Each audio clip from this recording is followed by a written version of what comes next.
네, 오늘의 두 번째 키워드는 일pen이 경제학 보도록 하겠습니다. 최근 이제 인도에서 폭발적인 인기를 얻고 있는 플랫폼 중 하나가 미쇼라고 합니다.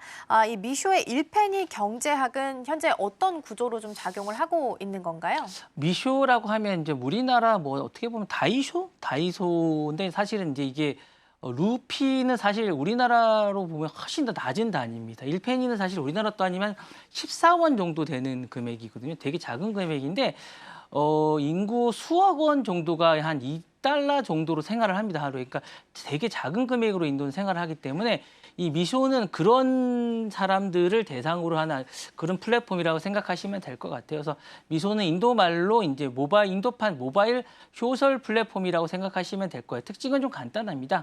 누구나 판매자가 됩니다. 누구나 판매자가 되고요.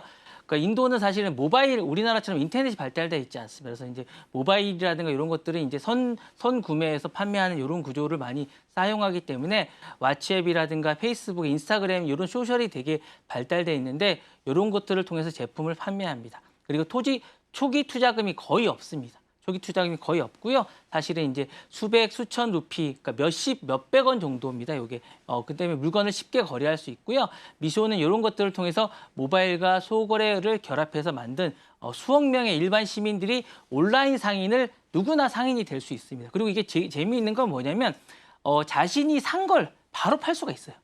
그 즉석에서 약간 자신이 여기서 가끔 이제 자기가 얼마를 또 이제 자신이 이제 마진을 붙여가지고 바로 팔 수 있는 구조가 됩니다. 그러니까 이런 것들을 허락을 해줘요, 바로. 이런 구조를 만들어서 이제 일펜이 경제학 구조를 만드는 건데 여기서 등장하는 개념이 일펜이 구조입니다. 그래서 초저가 제품을 공급을 하고 추천 가지의 제품을 단 몇십 루피, 우리 돈으로 이제 수백 원, 어쨌든 수십 원에 공급을 하고 있고요. 리셀러라는 개념을 또 도입을 했습니다. 아주 저가의 개인 판매자를 이제 모집을 하는가. 즉석에서 바로 팔 수 있게끔 해주는 개념이 새롭다고 할 수 있고요. 무재고 판매입니다. 그래서 리셀러가 재고를 이제 다시 판매해서 이제 재고를 남기지 않는 구조를 하고 있고 초소액 수수료입니다. 수수료를 거의 받지 않는 구조로 이제 구성되어 있습니다. 들어가 보시면 정말 이 뭐라 그럴까 1,000원짜리 면티가 있고요. 1,000원짜리 면티로 두세 개를 살 수가 있습니다. 그러니까 속옷도 몇백 원에 살 수가 있는 이런 구조이기 때문에 정말 쌉니다. 이게 어떻게 가능한지 잘 모르겠지만 정말 그런 구조가 가능하고 돼 있고 데이터 네트워크 효과가 정말 좋습니다. 판매자와 구매자 활동 데이터가 쌓여 있어서 미소는 이런 것들을 제품 추천이 가능하고 최저가 신상품까지 어떤 그런 것들을 하고 있기 때문에 약간 여러 가지 의미와 혁신성이 좀 있지 않나라는 생각이 들고 있고 여러 가지로 또 의미를 좀 부여하자면 경제적 진입 장벽이 극한으로 낮췄습니다. 그런 부분이 많이 낮췄고 그다음에 디지털의 어떤 참여 확장을 좀 해주지 않나라는 생각이 들고 플랫폼에서 신경제 확산을 좀 했다라는 생각이 들고 또 중요한 게 뭐냐면 인도는 디지털을 못 쓰는 사람이거나 이제 컴퓨터를 많이 안 하거나 그다음에 이제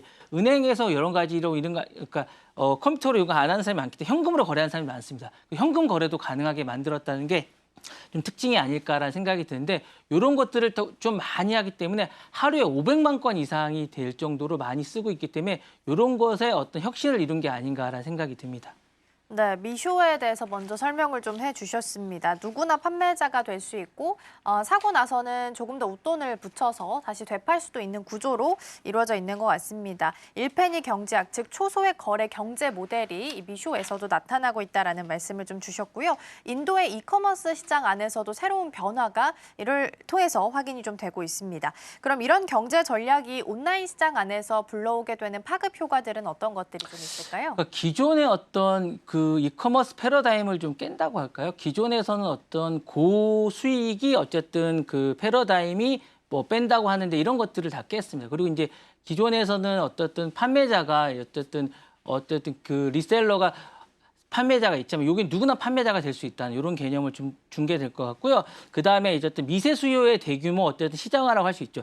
1달러 이하의 어떤 상품을 현실로 이끌어냈다고 할 수 있을 것 같아요. 지금 여기서는 500원짜리 헤어핀이라든가 800원짜리 티셔츠라든가 300원짜리 미니 사탕이 누구나 소비 패턴으로 할 수 있는 그런 경제학을 만들어냈다고 할 수 있을 것 같고요. 초소액 금융 인프라라는 인프라를 만들어냈습니까? 이런 것들은 금융경제학으로서는 좀 그동안은 소용이 없다라고 했는데 여기서는 그런 걸 만들어냈고요. 신흥시장 중심의 이커머스를 만들어냈습니까? 소득이 낮은 사람도 어쨌든 경제적으로 가치가 있다라는 그런 개념을 만들어냈기 때문에 이런 것들은 약간 의미가 있지 않나라는 생각이 들고요. 그다음에 어쨌든 소셜 커머스라고 좀 생각이 드는데 그동안은 이런 인도라든가 낮은 계층에서는 소셜 커머스가 의미가 없다고 생각했는데 이 부분에서도 어쨌든 경제학적으로 의미가 있다라는 걸 만들어냈기 때문에 이제 미쇼는 1페니 경제학은 작은 경제거나 이런 부분에 초소득 경제 쪽도 디지털하면도 이 부분도 이제 의미가 있다라는 뭔가의 의미 있는 경제학을 만들어낸 게 아닌가라는 생각이 듭니다.